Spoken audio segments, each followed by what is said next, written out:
Hello everyone, स्वागत है आप सभी लोगों का स्टडी 5.6 में।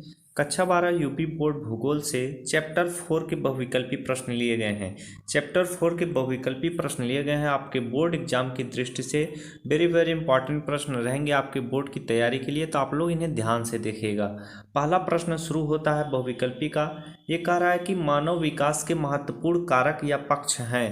इनमें से आपको बताना है कि कौन से कारक जो हैं मानव विकास के महत्वपूर्ण पक्ष हैं। तो ऑप्शन नंबर डी आप देख रहे हैं, उपर्युक्त सभी, ये जो आप ए बी सी देख रहे हैं ये सभी मानव विकास के महत्वपूर्ण पक्ष हैं या कारक हैं।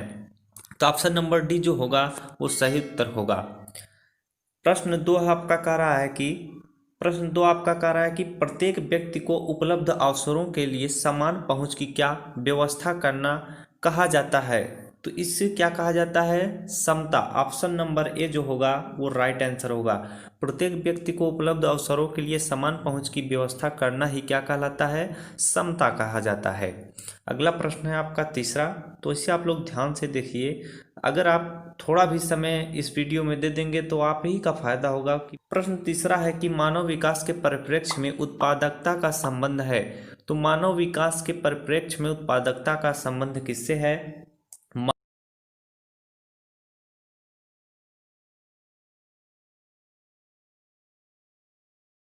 किसके लिए, मानव विकास के परिप्रेक्ष्य में उत्पादकता का संबंध में।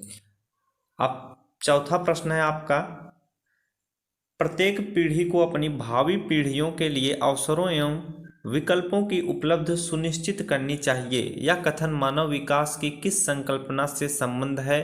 तो यह जो कथन है आपका सतत पोषणीयता से क्या है, संबंध रखता है। यह कथन आपका किससे संबंधित है, सतत पोषणीयता से यह कथन क्या है, संबंधित है। अगला प्रश्न है आपका पांचवा, निम्नलिखित में से मानव विकास का सबसे पुराना उपागम क्या है। ये कह रहा है कि निम्नलिखित में से मानव विकास का सबसे पुराना उपागम कौन सा है। तो आय उपागम जो है वो मानव विकास का सबसे पुराना उपागम है। तो बहुत ही बेहतरीन तरीके से आपको मैं बताते हुए चल रहा हूँ। आप लोग अगर जरा से भी ध्यान देंगे तो आपको याद होता चला जाएगा। एक पार्ट से लेके सारे पार्ट में आपकी बहुविकल्पी को करा दे रहा हूँ। प्रश्न छठवां है आपका, ये कह रहा है कि अंतर्राष्ट्रीय श्रम संगठन ने मानव विकास के लिए निम्नलिखित में से किस उपागम को प्रस्तावित किया है। तो देखिए ये छठवां उपागम है आपका आधारभूत आवश्यकता उपागम। अगर आप बुक में पढ़े होंगे तो ये आपका छठवां उपागम है। तो ऑप्शन नंबर जो डी सी है वो राइट आंसर होगा इस प्रश्न का। सातवां प्रश्न है आपका, निम्नलिखित में से कौन सा देश उच्च मानव विकास धारण करता है। तो मैक्सिको, ऑप्शन नंबर डी है वो राइट आंसर होगा आपके इस प्रश्न का।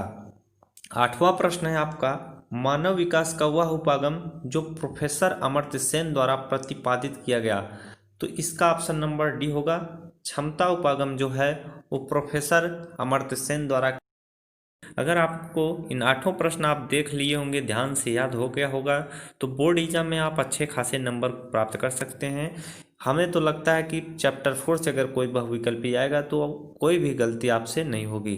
तो आशा करता हूँ यह वीडियो आपको बहुत ही मददफुल रहा होगा। इसी तरह के वीडियो पाने के लिए चैनल को जरूर सब्सक्राइब कर लीजिए, वीडियो को लाइक और शेयर करना ना भूलें। अगले वीडियो में फिर मिलते हैं एक नए टॉपिक के साथ।